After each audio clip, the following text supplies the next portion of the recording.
Hey, welcome back to my channel. Today it's December, the best time of year. I've got my Christmas tree, I've got my book cart, and I have my jar full of TBR prompts. Doing my TBR this month, I decided to just go with the classic TBR jar because it's always so much fun and you can never go wrong with it. That's what we're going to be doing for this month for my December TBR. Now this month have a lot of books to pick from because I've been a little crazy with book buying lately. First row, and that's the second row, so a full cart worth of books. I recently started King of Scars yesterday, so technically this is kind of already on my December TBR. I started it yesterday, which was December 1st.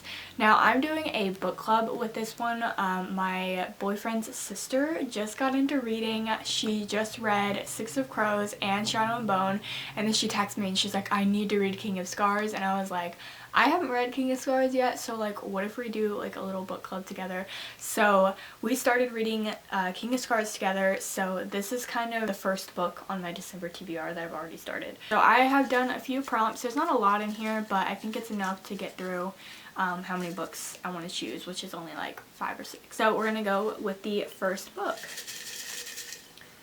And a romance novel. Okay, so this is perfect. I was hoping I would get one because I just went to the library today and I picked up a romance Christmas book that I was like, even if I don't get this, I'm still gonna add it to my TBR because again, it's a library book and it's a Christmas book that I got for December, which is, so this is Christmas.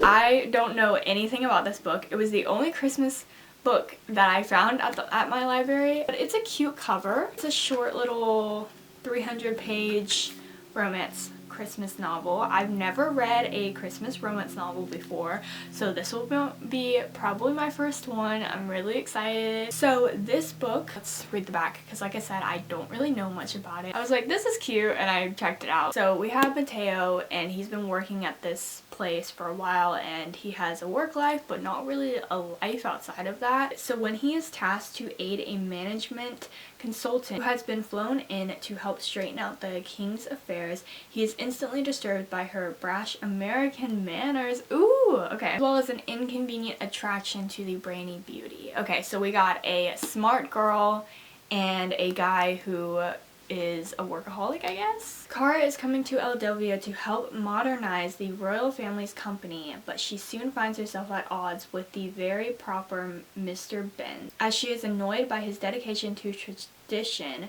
for its own sake. She slowly begins to see the real man behind the royal throne, as they work together to return Eldovia to its former glory during the country's magical Christmas season. Mateo discovers he is falling hopelessly in love with the unconditionally American. A man who has devoted his life to tradition doesn't change easily. Can he become the man Kara needs, or will their love be another sacrifice to the crown?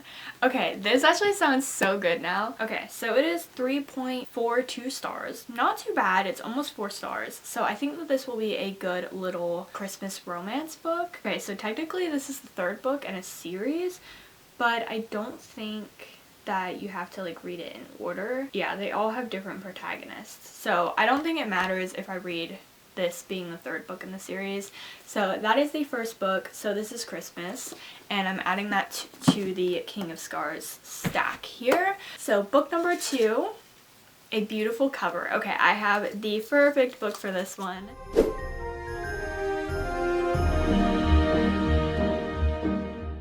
A Study in Drowning. This book is absolutely stunning, and this is the sprayed edges and then the back, and then we also have a beautiful opening in here, as well as my favorite part. It's just absolutely stunning. It looks like an old library book.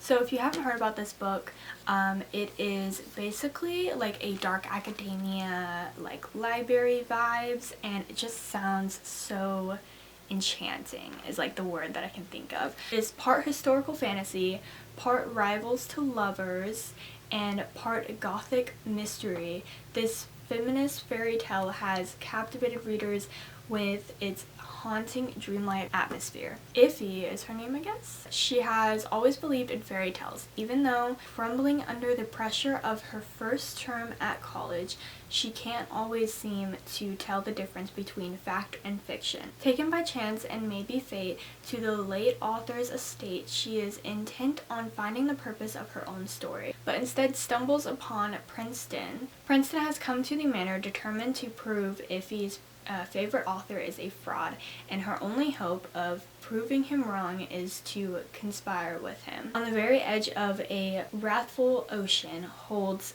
dark secrets, the likes of which both Iffy and Princeton thought only existed in the pages. The house and the truth might just ruin them both, as the sea threatens to swallow it, them and all the stories whole. Like we've got tropes in here, we've got a library, we've got magic, we've got stories, and the female main character. I mean, it is packed full. Alright, moving on to book number 3. I'm going to shake the jar really good and let's see what we get. Alright, a cover you hate. Oh, we're going from beautiful cover to a cover I hate. Alright, so we have Stay With Me. This one is a romance. It's a YA romance. It's a forbidden romance and a wounded Marine. So, I don't know. We're going to try this one. I don't know how it's going to go. I got this at a little free library, so I decided to pick it up and try it. Dee Dee has waited her whole life to live happily ever after. So when charming Zach sweeps her off her feet, Dee Dee believes she might have found the one until she begins an internship at a military hospital in California. There she meets a wounded Marine, Noel. Frustrated on the outside and broken on the inside, Walker's an irritating patient who refuses any care, keeping his distance from everything and everyone, including Dee Dee. Walker is strictly out of bounds. Dee Dee knows this, respects this, but the more she tries to help Walker, the closer they grow. Soon, neither one of them can ignore the sparks flying between them as their attraction simmers into dangerous territory. But Walker doesn't believe in love or happily ever after, not after what he's seen, not after what he's been through. He doesn't want to hurt Dee Dee, but he doesn't want to push her away either. She makes him feel peaceful, hopeful even. Then tragedy hits, shattering both their worlds, and Dee Dee realizes that love isn't as simple as happily ever after. Love isn't easy, it's difficult, messy, and complicated. Now all Dee Dee has to do is decide whether it's worth fighting for. Actually, that sounds pretty good after reading the back. We'll see if I actually get to it or not. Because this is kind of lower on my list, but at the same time, if I don't put it on the TBR, I probably won't get to it, and I really want to try it. Like, I really want to try it, so, and add it to the stack. So, book number 5, let's see what we've got. Okay, next book's in a series. So, I have a few options here. No, actually, I have like 2 options. Okay, so option number 1 is The Prisoner's Throne. This is with the Stolen Heir duology, so this is the second book in that duology. Stolen Heir, I liked it. I don't know if I liked it as much as The Cruel Prince, but I am eager to see where the story is going to go, especially after the ending. There was a cliffhanger ending, so I definitely want to know what's going to happen. This is an option, or there is also the next book in the Keeper of the Lost Cities series. This book is quite thick though, and technically I still have to finish this one, so I think I'm gonna go with the Prisoner's Throne.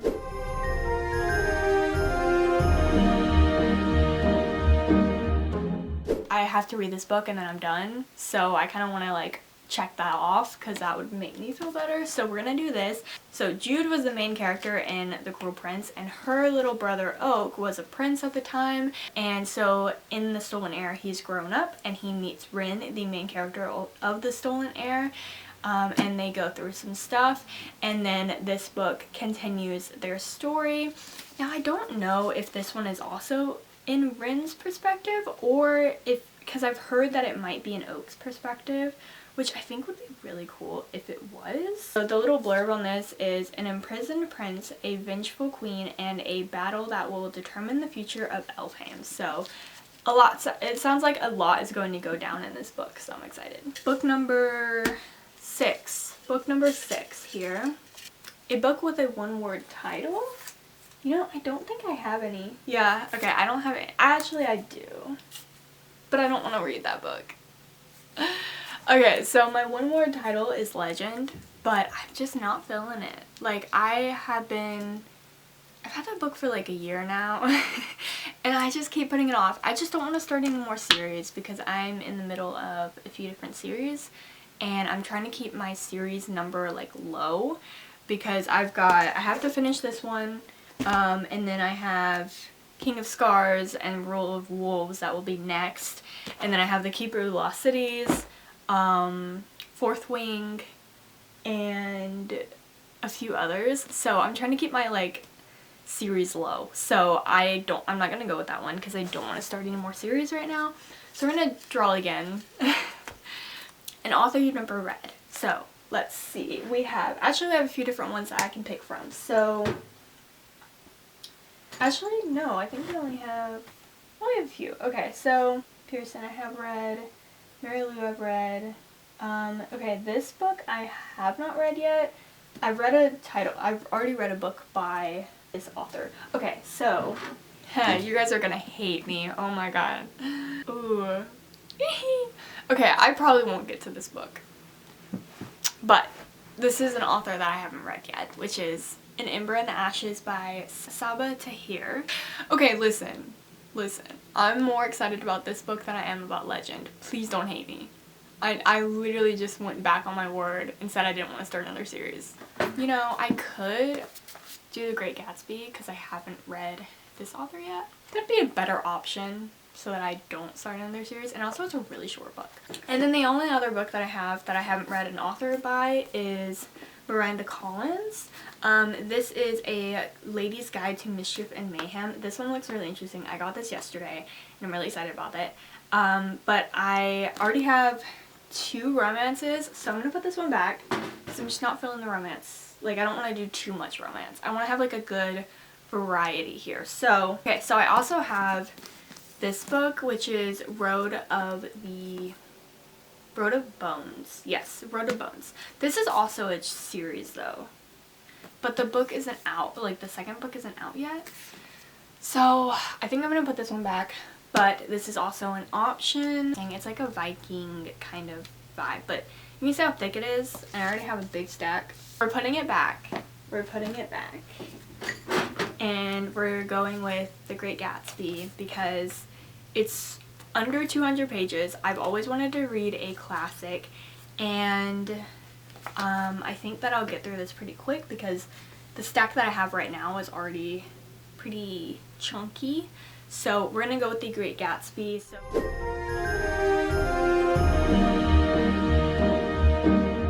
Okay, so we have the stack. This is going to be my TBR. I think it is a really good variety here. So we've got a classic, which is The Great Gatsby. We've got a to finish a series, and it is a fantasy, The Prisoner's Throne. We have a YA romance, Stay With Me. We have a dark academia fantasy, which is A Study in Drowning, a YA fantasy, which is King of Scars, and a Christmas romance novel, which is So This Is Christmas. So I think that is a very good variety there. So that is everything that I chose to read this month of December. Alright, and that is pretty much it for this video. Make sure to subscribe for more bookish videos and comment down below if you read any of these books, if you enjoyed them. And I'll see you guys all in the next video. Bye!